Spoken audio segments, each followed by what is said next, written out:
Hello and welcome to Newsfeed on Trust TV. My name is Dorcas Yakubuzala, bringing you trending stories that people are talking about and sharing around the globe today, and also their opinions on such issues. Over 40 killed as bandits attack Plateau communities. Contractor admits receiving 2.17 billion naira from office of NSA for no project.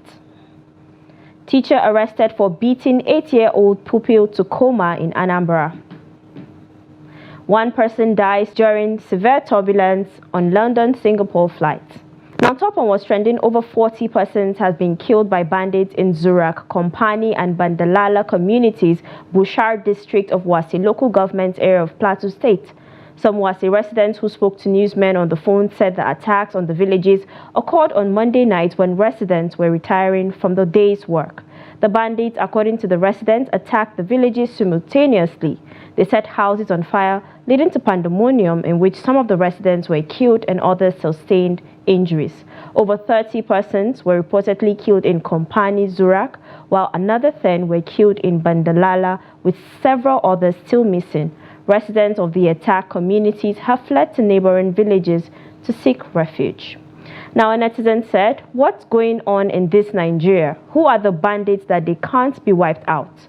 Another person said, "When will all these acts stop in my country?" Another asked, "Now wow, now every day them they kill northerners. How many people remain? Leaders should do something. These are human beings they are killing, not animals." Now, next on what's trending, tragedy struck at Oka, Oba area of Lagos State when a man identified as Taiwo Badejo allegedly stabbed his friend, identified simply as Monday, to death, over 2,500 naira debt on Friday, May 17th. It was gathered that Badejo and Monday were arguing over the money when the arguments degenerated into a fight between them. The Lagos State Police Public Relations Officer Benjamin Hundayin confirmed the incident. The PPRO said the suspect had been arrested and the police were investigating. Now, someone said, "Anybody who can control his or her anger has solved 70% of his problems." Another person said, "Be careful of the friends you keep. If you sense anything violent in them, leave them." A 30-year-old teacher at Landmark School, Mbaku, in Akwa North local government area of Anambra State, Faith Nwoye, has been arrested for allegedly beating an 8-year-old pupil into a coma.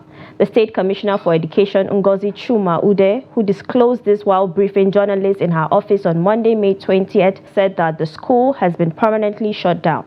Chuma Ude said she had summoned the school's proprietor and Nwoye to explain the incident that led to the brutal beating of the primary pupil.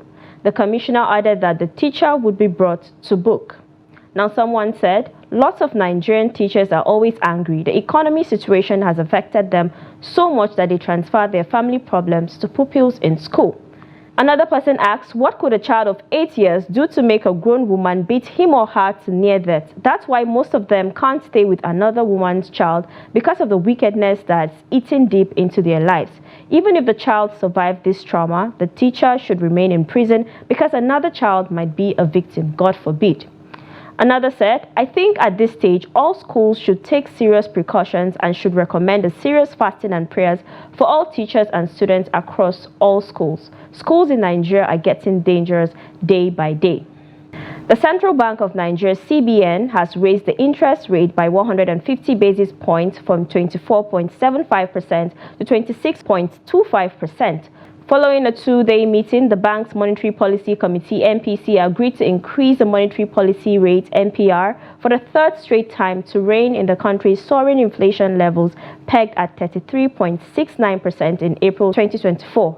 Cardoso, however, said the cash reserve ratio, CRR, of deposit monetary banks was retained at 45%.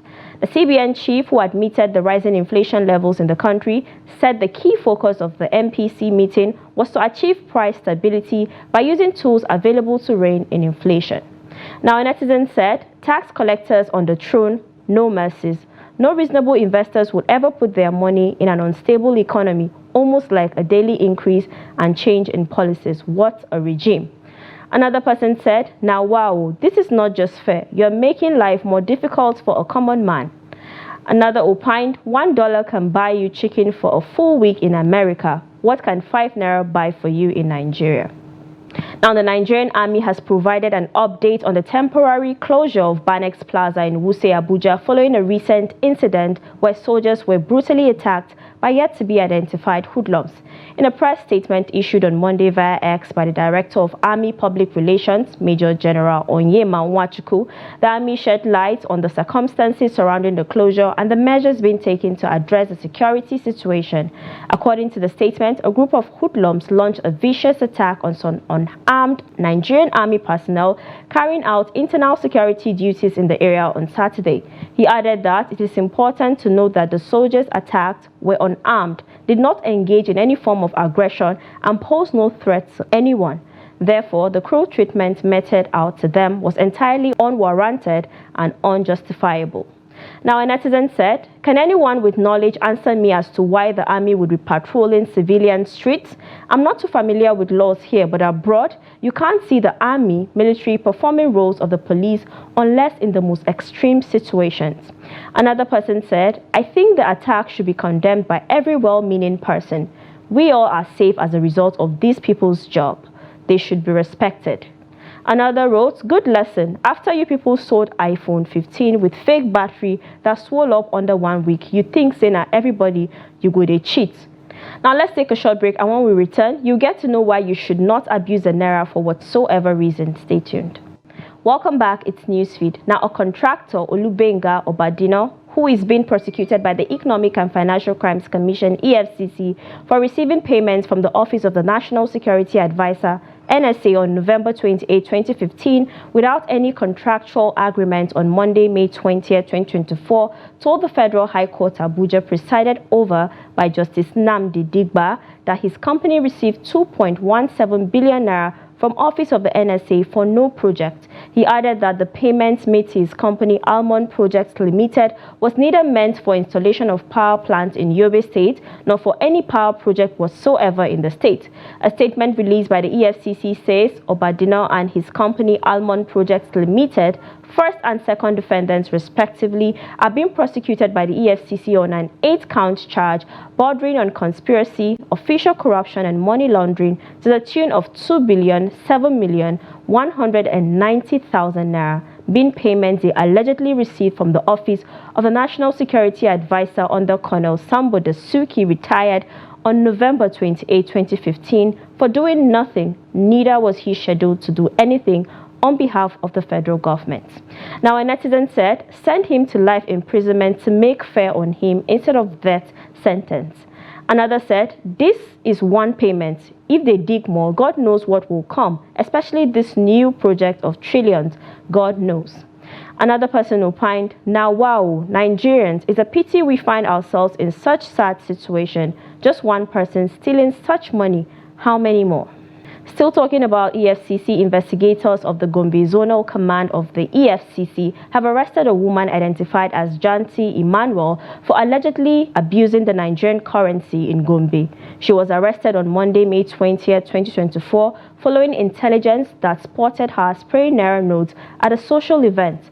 The anti-graft agency in a statement on Tuesday said, upon arrest, the suspect was shown the video where she was dancing at G Connect, Tumfure, Gombe State, and spraying naira notes of 1,000 naira denomination. She admitted committing the crime. She will be charged to court as soon as the investigation are concluded, says EFCC. Now, someone said, "Now wow, people will want marry or any party, no go they make money again. Opportunity for stingy men not to spray money again." Another person said, "Arresting the less privileged and leaving the main criminals who abuse the currency steady, more like molest our funds." Another opined, "When will EFCC arrest Yahaya Bello Abi they don't close the case?" Now, Chief Executive Officer of Total Energies, Patrick Pouyan, has explained why they will be investing $6 billion in energy project in Angola instead of Nigeria. Explaining why they took the decision, Pouyan, who spoke with panelists of the Africa CEO in Kigali, Rwanda, said the inconsistency in policy-making decisions led to the diversion of the project from Nigeria to Angola, a country with a more stable policy framework. He also stated that while Niger Delta is the most productive region in West Africa, the erratic policy environment has made investment untenable. Now a netizen said, let them carry their money and go. No one does business with foreigners and profits. Another wrote, fantabulous. No company wants to put in money in an unstable economy with uncertain policies. Another opined, once they see opportunities, they only think about their pockets, thereby creating new policies for sole aim of enriching themselves from the said project. And now on the foreign scene, a 73-year-old British man has died and more than 50 people have been injured on a flight from London to Singapore. Authorities in Thailand say he likely suffered a heart attack. Passengers said the aircraft suddenly stopped after severe turbulence. People and objects were thrown around the cabin. Singapore Airlines says it offers its deepest condolences to the families of the deceased, whose wife has been admitted to the hospital.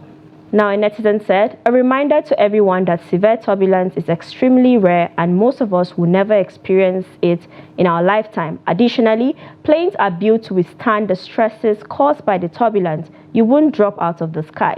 Keep your seatbelt on and you'll be okay. Very afraid, but okay. Rest in peace to the old. Another person said, resume seatbelt, save lives. 211 people, just 30 suffered injuries. Probably they didn't have their seatbelts on. Another wrote, seatbelts will become mandatory whilst seated. And now to a video of a boy who tried to be a man. Take a look. Come on. I need you. I got you. You got me? Yeah. I need you to take care of that problem right there. It's too big. That's too big, so sit on now. You gonna hit it? Get back, get back, get back. Okay. Don't miss it. Y'all get back. Get back. Hurry up before he jump. He that leg moving, I see. You see that leg moving? Yes, ma'am. I'm going ahead and tip him right there. Handle it like a man, Spooter. You got these. I got it. What are you doing? And that's it. You're up to date with trending stories across the world. Follow us and subscribe to all our social media platforms: Facebook, YouTube, Instagram, and X. Until next time, goodbye.